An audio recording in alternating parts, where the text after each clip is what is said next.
எல்லாருக்கும் வணக்கம். நான் 3 புக்கு எழுதியிருக்கேன். நீங்கள்லாம் ரொம்ப நாள் கேட்ட மாதிரி.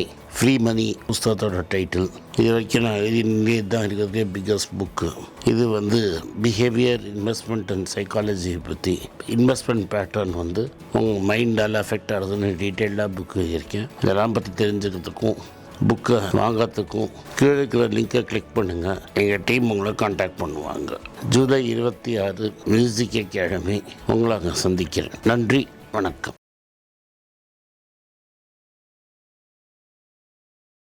வணக்கம். மீண்டும் மணிப்பேச்சில் உங்களெல்லாம் சந்திப்பதில் எனக்கு மிக்க மகிழ்ச்சி. இன்றைக்கும் டமாலுங்க தான். ஒரே அடி. காலத்தால் 23,900 இருந்தது, வந்தது, போனது. 23,811 வரைக்கும் போயிட்டு இப்போ 23,900 கீழே ட்ரேட் ஆகிட்டுருக்கு. 160, 150, 140 இது மாதிரி மேலேயும் கீழேயும் போயிட்டுருக்குது. பேங்க் நிஃப்டியும் 400 பாயிண்டில் ஆரம்பித்து இன்னும் கீழே போயிடுச்சு. ஸோ மற்றதை வச்சு ஏற்ற பார்க்குறாங்க. ஃபார்மா இன்றைக்கும் 0.9% கில்லி. Metal just flat. Auto flat. IT 0.5% negative. And FMCG 0.4% negative. தங்கம் கில்லி மாதிரி ஏறிட்டே இருக்குது. 13,500க்கு போயிடுச்சு. 14,727 24 கேரட்டு. வெள்ளி 225 ஃபியூச்சர்ஸ் மார்க்கெட்டில். கோல்டு $4,125 ஒரு அவுன்ஸுக்கு. கச்சா தேலி ஏறி 98க்கு போயிடுச்சு. இப்போ மார்க்கெட்டில் படுத்துக்கிட்டு இருக்குது. ரூபா 96.54ங்கிறாங்க. நடுவில் 96.68 வரைக்கும் போச்சு. ஓப்பன் மார்க்கெட்டில் 98க்கு கம்மியாக டாலர் கிடைக்க மாட்டேங்குது. தங்கமயில் 4% குப்புன்னு எகிரிடுச்சு. ஹீரோ மோட்டார் 4% குப்புன்னு எகிரிடுச்சு. Bajaj auto 2%. MMN 1.8%. Manappuram Muthoot 1%. IndusInd 6% காலி. டாக்டர் ரெட்டி 3% காலி. தமிழ்நாடு மர்கன்டைல் பேங்க் 1% காலி. ஸ்பேஸ் எக்ஸ்னு ஒரு கம்பெனி இருந்தது. $135 தான் இருந்தது ஐபிஓ ப்ரைஸு. அடித்து இப்போ மார்க்கெட் $115 இருக்குது. இன்னும் விழுந்துக்கிட்டே இருக்குது. அதனால் மார்க்கெட்டு ரொம்ப கஷ்டத்தில் இருக்குது. இப்போ கோல்டு அண்ட் சில்வர் இந்தியாவில் குருவி வியாபாரம் நல்லா நடக்குது. குருவி வியாபாரத்தில் மக்களுக்கு வேலை இல்லை. அதுக்காக தலைவர் பார்த்து ஒரு குருவி வியாபாரத்தை திறந்து வச்சார். இந்த குருவி வியாபாரத்தினால கஸ்டம்ஸ் ஆஃபீஸர்ஸுக்கு கொஞ்சம் இன்கம் ஏறும். சில்வரும் ஏறி இருக்குது. ஆனால் சில்வர் சீஷர்ஸ் தான் ஜாஸ்தியாக இருக்குது அப்படின்னு சொல்கிறாங்க. கோல்டு சீஷர்ஸ் மட்டும் 160 டன் ஆகிருக்குங்கிறாங்க. அப்போ நீங்கள் எவ்வளோ தூரம் நடந்திருக்குன்னு பாருங்கள். 118 பேர்ஸ் அரெஸ்ட் பண்ணியிருக்காங்க. 118 பேரை. இதெல்லாம் இம்பேக்டே இருக்காது. ஒரு மனுஷன் சொல்லிகிட்டு இருக்கிறான் கோல்டு 50 டன்னு குறைஞ்சது, 60 டன்னு குறைஞ்சதுன்னு. ஃப்ரீ ஸ்மக்லிங் நடந்துகிட்ருக்கு. குருவி வியாபாரம் நல்லா நடந்துகிட்ருக்கு.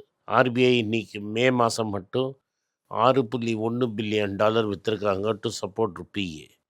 டோட்டலாக ஃபியூச்சர்ஸ் பொசிஷனில் $100 பில்லியன் ஷார்ட்டில் இருக்காங்க. இந்த ஷார்ட்டை வெள்ளை எடுக்கிறதுக்குள்ளே ரூபா ஒன்று விழுந்துடும். இப்படிலாம் என்ஆர்ஐக்கு ஸ்பெஷல் டெபாசிட் அனுப்பிச்சார். ஸ்பெஷல் ரூல்ஸ்லாம் போட்டார். தலைவர் எங்கே போனாலும் என்ஆர்ஐ கூட்டமாக வருது. ஆனால் என்ஆர்ஐ காசு மட்டும் இந்தியாவுக்கு அனுப்ப மாட்டேங்கிறான். சர்தார்ஜி டைமில் டான்ஸ்லாம் ஆட எவனும் வரல. பணத்தை உடனே டப்பு டிப்புன்னு அனுப்பிச்சிட்டு இருந்தான். அப்புறம் என்ன அர்த்தம்? ஒருத்தர் வெறும் டான்ஸ் ஆடுறதுக்கு மட்டும்தான் லைக்கு, இன்னொருத்தர் தான் கண்ட்ரி எக்கானமியை ஒழுங்காக நடத்திட்டு இருந்தாருன்னு அர்த்தம். ஸோ ரொம்ப கட்டத்தில் இருக்குது. என்ஆர்ஐ டெபாசிட் வரலைன்னா இன்னும் ரொம்ப கஷ்டம். அதுக்கப்புறமா ரெக்கார்டு லோ 164 எண்ணிக்கிட்ட வந்துருச்சு ஒரு டாலர். பேங்க் ஆஃப் ஜப்பான் விலையை ஏற்றணும், அது தவிர வழி கிடையாதுங்கிறாங்க. இந்தியாவும் அதான் problem. So bank of Japan interest ரேட்டை ஏற்றுவாங்க. அப்புறம் அதானி என்ன சொல்கிறாரு? எப்போ நான் ரூல் போட சொல்லியிருந்தேன். ரத்தன் டாட்டா சார் கூட ஏர்போர்ட் வாங்கணும்னு ஆசைப்பட்டார். ரூலை மாற்றி எய்தர் ஏரோப்ளைன் ஆர் ஏர்போர்ட்னு மாற்றி நான் எல்லா ஏர்போர்ட்டையும் வாங்கிட்டேன். இப்போ எனக்கு போர் அடிக்குது. ரூலை கேன்சல் பண்ணு, ஸ்பைஸ் ஜெட் எனக்கு கிஃப்டாக கொடு, நானும் ஏர்லைன் ஓனராக இருந்துக்கிறேன், நான் ஏர்லைன் அண்ட் ஏர்போர்ட் ரெண்டும் ஓன் பண்ணுறேன் அப்படிங்கிறாரு.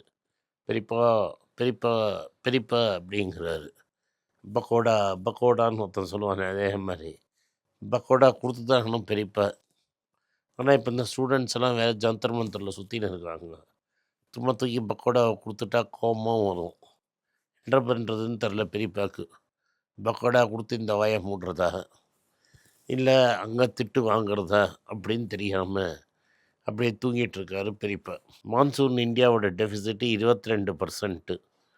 ஆக்டிவ் ஸ்பெல்லிங் வெட்டு ஸ்பெல்லிங் கண்டினியூ ஆகுங்கிறாங்க. 25% டெஃபிசிட்லாம் இருந்தால் மார்க்கெட் எழுந்துக்கவே எழுந்துக்காது. அதுவும் எந்த ஏரியாவில் டெஃபிசிட்டுன்னு பார்க்கணும். இது நீங்கள் ஓவரால் நம்பர்ஸ் வந்து ஆவரேஜாக மறைச்சிரும். அதனால் நம்ம இப்போ கரெக்டாக பார்க்கணும். எல்பிஜி வந்து நம்மகிட்ட இல்லவே இல்லை. எல்பிஜி வந்து 8 இயர் லோ ஆயிடுச்சு இம்போர்ட்ஸு. அதாவது 8 வருஷம் வரலாறு காணாத அளவுக்கு நம்ம இம்போர்ட் குறைஞ்சிருச்சு எல்பிஜி இது. இப்போ ரூரல் அன்எம்ப்ளாய்மெண்ட் 13 மந்த் ஹை போயிடுச்சு. In spite of higher work force participation அவங்களுக்கு வேலை கிடைக்கல. IndusInd bank 72% profit jump. அதே மாதிரி பேட் டெட்டும் குறைச்சிருக்காங்க. இது ஓவராலாக நல்லது. நெட் இன்ட்ரெஸ்ட் மார்ஜினும் ஏறி இருக்குது. ஆனால் கிளைண்ட்ஸ் இன்னும் ஃபாஸ்ட்டாக க்ரோத் வரும்னு எக்ஸ்பெக்ட் பண்ணுறாங்க. அதனால் அடிச்சிருக்கிறாங்க. டாக்டர் ரெட்டி இன்ஃபால் 69% குறைஞ்சிடுச்சு. ஏன்னா யூஎஸில் பிஸ்னஸ் வீக்காக இருக்குது. செமிக்ளூடைட் ப்ராப்ளம்னால ஒரே அடி வாங்கி கிடக்கு. இந்த சமயத்தில் அது வேற இந்த 100% டேக்ஸ் வேற போட போகிறேங்கிறான். 100% டேக்ஸ் போட்டால் எழுந்துக்கிறதே கஷ்டமாயிடும்.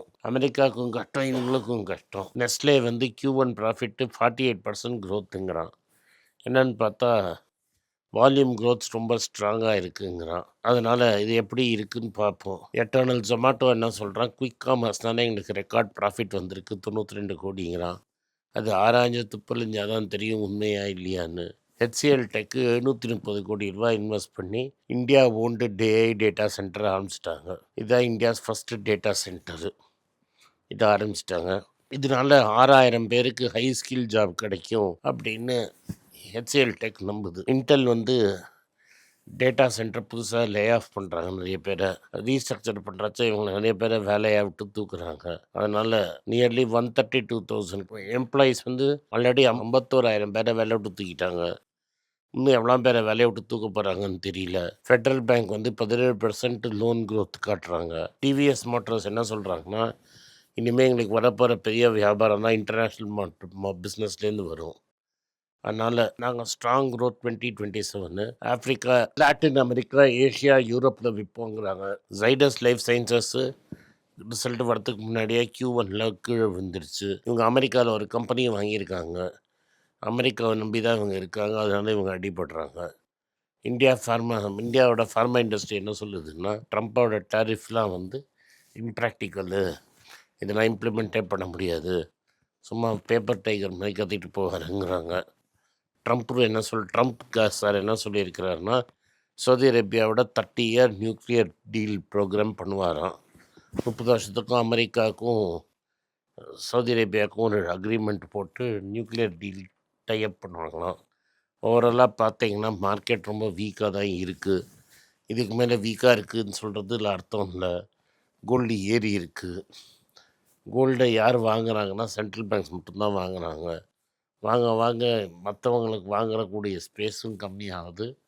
அவங்களும் நிறைய வாங்குகிறாங்க. பட் ஓவராலாக பார்த்தீங்கன்னா பஜாஜும் கீழே விழுந்திருக்கு. எல்லாமே நிறைய ஸ்டாக்ஸ் இருக்குது உங்களுக்கு கன்சிடர் பண்ணுறதுக்கு. அதனால் பொறுமையாக இருந்து ஸ்டாக்ஸை கன்சிடர் பண்ணுங்கள். விழ தான் கன்சிடர் பண்ணணும். இன்னும் லன்ச் டைம் வரல, வெயிட் பண்ணிகிட்ருக்கோம். எப்போ வரும்னு தெரியல. பட் ஓவராலாக இந்த மார்க்கெட்டு 23,400 பீக் ஆகிடும்னு சொன்னது டிசைசிவாக உடஞ்சிருச்சு. 23,800 கிட்ட மார்க்கெட் இருக்குது. இங்கேருந்து மார்க்கெட் ரிக்கவர் ஆகிறது ரொம்ப கஷ்டம். இன்ஃபோசிஸோட ஃபஸ்ட் குவார்ட்டர் ரிசல்ட் இன்றைக்கி வருது. நாளைக்கு என்ன ஆகுதுன்னு பார்ப்போம். இந்த வீடியோ உங்களுக்கு பிடிச்சிருந்தா இந்த வீடியோவை லைக் பண்ணுங்கள், எங்கள் சேனலை சப்ஸ்கிரைப் பண்ணுங்கள், பெல் நோட்டிஃபிகேஷன் தட்டுங்க. இந்த வீடியோ முடிஞ்சால் அவங்க சொந்தக்காரங்களுக்கும் ஃப்ரெண்ட்ஸுக்கும் அனுப்புங்க, அவங்கள பார்க்க சொல்லுங்கள். நன்றி, வணக்கம். எல்லாருக்கும் வணக்கம். எல்லாருக்கும் ஒரு இம்பார்ட்டன்ட் அறிவிப்பு. நான் யார்ட்டையுமே பணம் வாங்குறது கிடையாது. நான் யாரையும் டைரெக்டாக கன்சல்ட் பண்ணுறது கிடையாது. என் பேரை சொல்லி நிறைய ஸ்கேம் நடக்குது. டெலிகிராம் குரூப், வாட்ஸ்அப் குரூப்னு. எனக்கு இருக்கிற வாட்ஸ்அப் குரூப்னால் சும்மா இன்ஃபர்மேஷனுக்கு மட்டும்தான். நான் செபி ரிஜிஸ்டர்ட் அட்வைசர் கிடையாது. நான் சேனல் நடத்துறது எஜுகேஷன் பர்பஸ். அதில் ப்ரைஸே பேச மாட்டேன். இதை வாங்கு அதை வித்துருன்னு சொல்லவும் மாட்டேன். என் பேரை சொல்லி பண்ணுறாங்கன்னா ஏமாந்துடாதீங்க.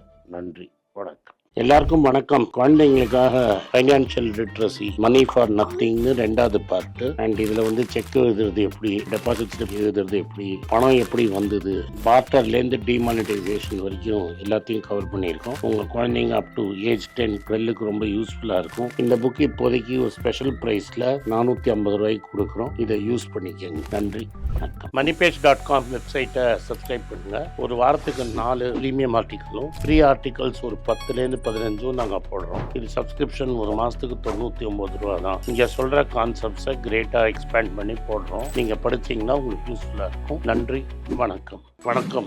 குழந்தைங்களுக்காக ஒரு புஸ்தகம் லான்ச் பண்ணோம். அது ரொம்ப சக்ஸஸ்ஃபுல்லாக இருக்குது. யாருக்கெல்லாம் அந்த புஸ்தகம் போகணுமோ எங்கள் டீமுக்கு கான்டாக்ட் பண்ணுங்கள். கீழே இருக்கிற நம்பர்லேயும் வெப்சைட்லேயும் கான்டாக்ட் பண்ணிங்கன்னா உங்களுக்கு அந்த புஸ்தகத்தை நீங்கள் வாங்கிக்கலாம். மற்ற எங்கள் புஸ்தகமும் அவைலபிள். எங்கள் வெப்சைட் மூலமாகவும் வாங்கலாம். கீழே இருக்கிற வாட்ஸ்அப் நம்பர்லேயும் மெசேஜ் அனுப்பலாம். நன்றி, வணக்கம்.